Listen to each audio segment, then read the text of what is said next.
White Wolf here at Ways of the Wild Institute in Vermont. Now this video is entitled Wet Fire 2. Alright, this is a sequel to the one I did a while back. And the reason I'm doing this one is because I had a lot of great comments on the first Wet Fire video. It also had a number of comments from skeptics, alright? And they were wondering why the video was so choppy and a bunch of other little details. And I basically explained that the original video was, I think it was like 16 minutes long. They're only allowed to put 10 minutes on YouTube, so I had to cut out 6 minutes. That's a lot of video footage to edit and cut out, so it really chops it up. So what I'm going to do for the skeptics out there is I'm going to do this again. All right, I'm going to show you. I'm going to do less talking. All right, and I'm going to, because I'm by myself here, so I'm going to try my best to get clear footage of the actual lighting process, so that you can see there's nothing funny going on, no tricks up my sleeve. All right, no magic tricks here. This is all reality. So what I'm going to do is I'm going to lay it out again. I'm going to show you the materials I'm going to use. I'm going to put them in the river. Alright, I'm going to weight them down so they have time to soak. Then I'm going to take them out. I'm going to show you me take them out. Alright, I'm going to squeeze them, get all that water out. And I'm going to bring them up here and put them in a fire hole. I'm going to arrange that, and I'm going to have the footage right there so you can see all of it. Okay, I'll shake out the tinder so you can see there's nothing in there. There won't be any chops in that section, and then I'll show you how to get a fire lit with a spark using all wet materials, alright? And I'm just going to do the tinder bundle today. I'm not going to go through with all the wood and stuff like I did last time. It takes too much time, and if you want to see that, go back and watch the first one. Alright, so let me show you the tinder I'm using. The tinder that I'm going to be using today, alright? Now again, just like last time, I've got cattail heads. Alright, I got 4 of them sitting right there. And right now, they are dry cattail heads. Even though it has been raining for many days. Today's the first day where it hasn't rained yet, but it rained all night. And so I've got 4 cattail heads, and underneath there I've got some yellow birch bark that I peeled off of the yellow birch tree. Take my tinder here. Okay, I got the 4 cattail heads and the yellow birch bark. We'll put it in water. Here's my flint and steel lighter. Okay, flint and steel. We'll put that in here in the water, and I'll make sure I weight it down with a rock.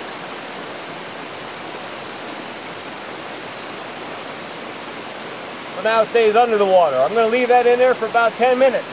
Out.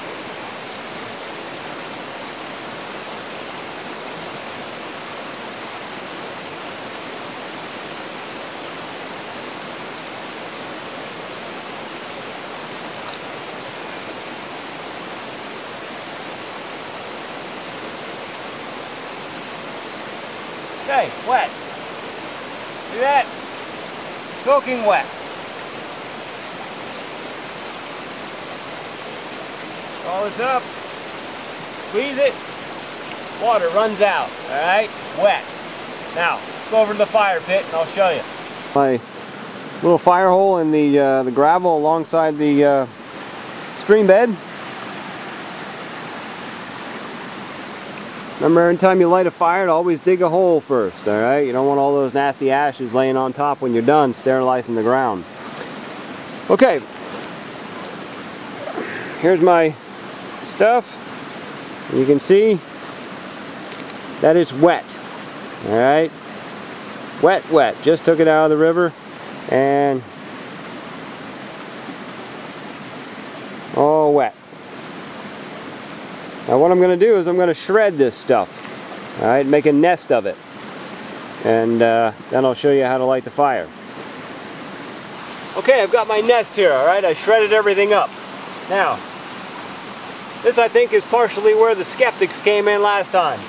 They said, well, you might have some magnesium in there, you might have some ferrous dust in there, or something like that. Something that you scraped off and hid down in that bundle. Alright, so to make you realize there's nothing in here except for the shredded wet cattail and the shredded wet yellow birch, I'm going to pick it up. Get real close to the camera here, okay? Now, take a good look here. Do you see any silver magnesium? Any ferrous dust? If it was, it'd be falling out. Okay, there's nothing in here.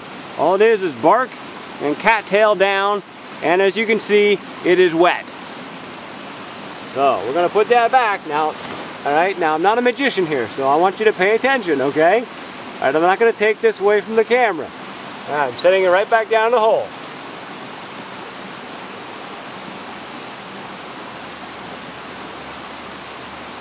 Reform the nest.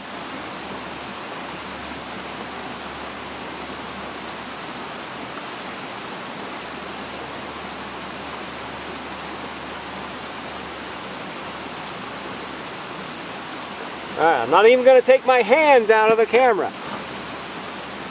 Okay, here, I'm not going to hide the tinder bundle so you can see that I don't have a third hand planting something in there. I've got my flint and steel, alright? You can buy this at any sports store. Dick's Sporting Goods carries them. You can buy them online, alright? It's just a piece of flint and a piece of steel. And when you rub them together, you get a spark. Now you saw that this was also in the river.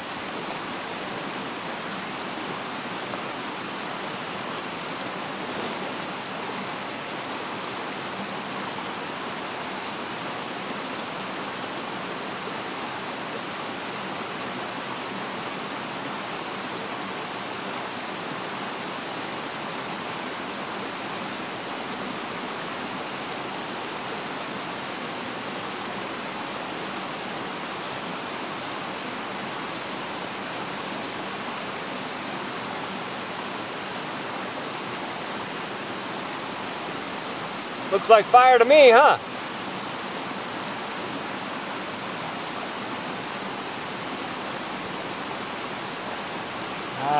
If this were dry, this whole thing would be engulfed in flame, but it's taking its good old time here because it is wet.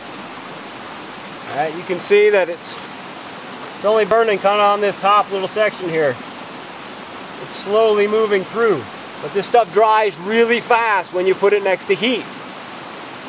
And it gets wet really fast. It holds a lot of water, but at the same time, when you put it near heat, it does dry fast. And that's a nice, dense, wet bundle. So that tinder bundle right there will burn for quite a while. Now, if I had some wood that I split down, some damp wood, I could easily build a lightweight teepee around it, all right? And that wood would dry out with this heat and burn, just like you saw in the first video.